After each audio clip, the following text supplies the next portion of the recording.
So we're here in sunny Portugal to ride Triumph's new Tiger Sport 660. Now this is their adventure sports middleweight that they've released to take on Yamaha's Tracer 7 and Kawasaki's Versys 650. So essentially this bike is a Trident at heart. It has the same engine and it has the same chassis, but it's not just a Trident with some posh fairings, although I've got to admit I'm not really a fan of that front end. Unlike the Trident, it's got shower long travel suspension, it's got a slightly longer swing arm and wheelbase, it's got a bigger seat unit, bigger tail unit for more comfortable pillion riding, and also it's got a bigger subframe too. Alongside this, they've given it higher, wider and closer handlebars. As you can see, they're very raised, and they've also given it a slightly different dash, a full colour TFT Dash 2. In order to make it a proper adventure bike, they've also gifted this with a 17-litre fuel tank as well.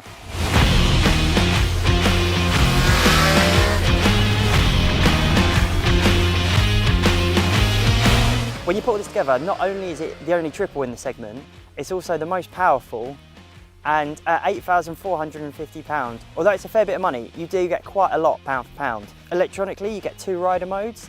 You get traction control and ABS, the traction control is switchable.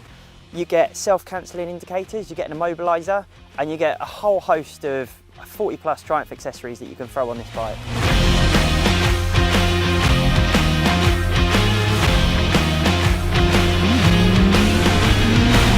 So, first impressions, I've got to say the finish is lovely. This is in the red colour scheme, which is actually 100 quid more, but it looks really smart, besides that front end, which looks a bit SV650-ish, old school SV650-ish in my opinion. The finish is absolutely gorgeous, and the cockpit is lovely. It's a really nice place to be.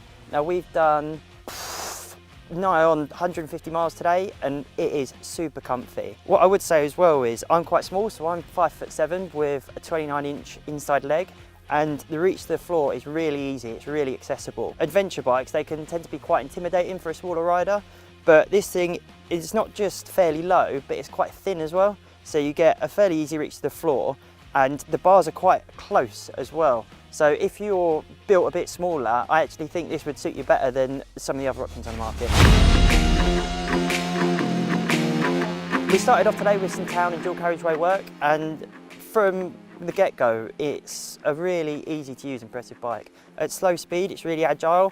With them high bars, you've got a really big turning circle, so if you're worried about U-turns and stuff like that, it's really easy. So for a first big bike, that's a big bonus. The wide-by-wire throttle is absolutely gorgeous. It's so smooth, and cruising at motorway speeds, even though it's got a little bit of a buzz, it does sit nicely if you want to be sort of sitting towards 70, if you're going to 70, maybe north of that, if you wanted to go on some longer journeys. The windscreen, although adjustable, is a bit of a pain to move on the go. It's not the easiest thing, but it offers a fair amount of wind protection, and the side fairings do as well on your legs.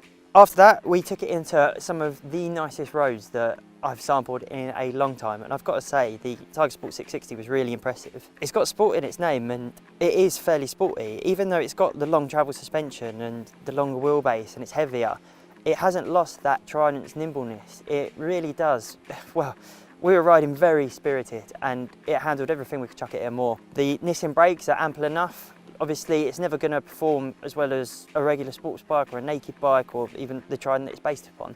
But for the platform that it's in, it really does exceed itself. And to be honest, it's really fun if you wanted to get one and you wanted to use it for Sunday afternoon blasts and other things like that. And more importantly, after a day's riding, I still feel as fresh as a daisy. It's what this bike's built for, and to be honest, you do get a lot of bike for the money. But then again, it wasn't quite perfect.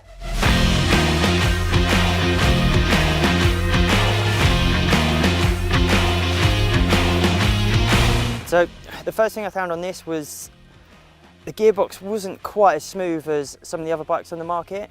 They do an aftermarket quick shifter for this, which you can get as an accessory, and I think that would really transform that, because it's quite clunky, it's quite difficult to get into neutral sometimes, it's not the most refined package in the world. Another thing I don't like as well is the fact it has the road and raid modes. I tried it in raid mode earlier and it really softens it off, and to be honest, because that ride-by-wire throttle is so good anyway in road mode, it just doesn't need it. I would swap that for cruise control any day of the week. And I asked Triumph earlier, cruise control is not an optional extra on this bike, and they also have no plans to make a GT version either. So if you're looking for something that's a bit higher spec, then you're going to have to go up in capacity and up in price. But then again, that's not what this thing is made for. This is meant to be an affordable big bike, it's meant to be a good first big bike, it's meant to be an all-rounder. And to be honest, it does that. Sure, it's not perfect, but Triumph really have created a great bike here. It's on the sportier side of things in terms of riding, but it's still incredibly comfy, it's still incredibly capable, and for £8,450 or £8,550 for this one, I do think you get a lot of bike for the money. From the colour TFT dash to the comfortable seat, to the low seat height, to that beautiful triple engine, it really is a proper bit of kit. And to be honest, I've really enjoyed riding it today. I think I've actually enjoyed it more than I thought I would. So yeah, good job Triumph.